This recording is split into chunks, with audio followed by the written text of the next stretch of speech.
ಸ್ವಲ್ಪ ದಿನಗಳಿಂದ ಸಂಪೂರ್ಣ ಬರದ ಪರಿಸ್ಥಿತಿಯಲ್ಲಿ ಇದ್ದ ಸವದತ್ತಿ ಪಟ್ಟಣ ಹಾಗೂ ಸುತ್ತಮುತ್ತಲ ಪ್ರದೇಶಗಳು ನಿನ್ನೆ ರಾತ್ರಿ ಭಾರೀ ಮಳೆಯ ನೆಲೆಯಲ್ಲಿ ಜೀವಂತಗೊಂಡಿವೆ. ಈ ಹಗಲಿನಲ್ಲಿ ಆರಂಭವಾದ ಮಳೆ ರಾತ್ರಿ ಭಾರೀಯಾಗಿ ಸುರಿಯುತ್ತಾ ಹಳ್ಳಿ ಕೊಳ್ಳಗಳನ್ನು ತುಂಬಿಸಿ ಹರಿಯುವಂತೆ ಮಾಡಿದೆ. ಕಳೆದ ಕೆಲ ವಾರಗಳಿಂದ ಮಳೆ ಕಾಣದ ಬೆಸೆಯ ದಪ್ಪಹೊಳೆ ದಾಹದಿಂದ ಬಳಲುತ್ತಿದ್ದ ರೈತರಿಗೆ ಹಾಗೂ ಸಾರ್ವಜನಿಕರಿಗೆ ಇದು ಖುಷಿಯ ಕ್ಷಣವಾಗಿದೆ. ಶ್ರೀ ಕ್ಷೇತ್ರ ಯಲ್ಲಮ್ಮನ ಮಂದಿರವೂ ಕೂಡ ಮಳೆಯ ನೀರಿನಿಂದ ಸುತ್ತುವರಿದು ದರ್ಶನ ನೀಡುತ್ತಿದೆ. ತಾಯಿ ಯಲ್ಲಮ್ಮನ ಗರ್ಭಗುಡಿಯ ಸುತ್ತಲೂ ಹರಿಯುವ ನದಿ ಜಲದ ದೃಶ್ಯವೇ ಭಕ್ತರಲ್ಲಿ ಆಧ್ಯಾತ್ಮಿಕ ಸಂತೋಷ ಮೂಡಿಸಿದೆ.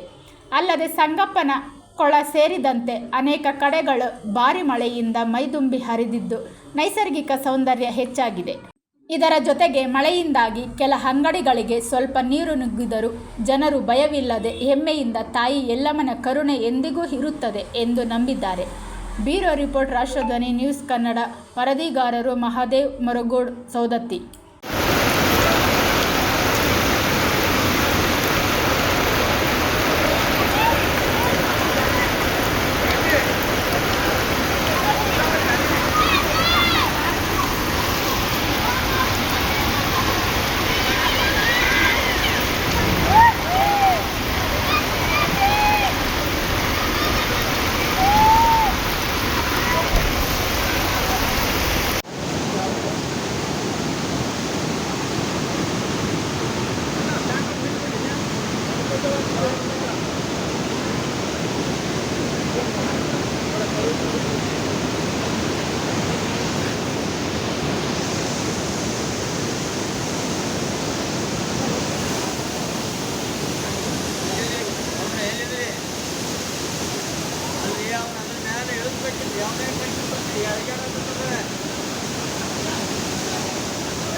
Yeah.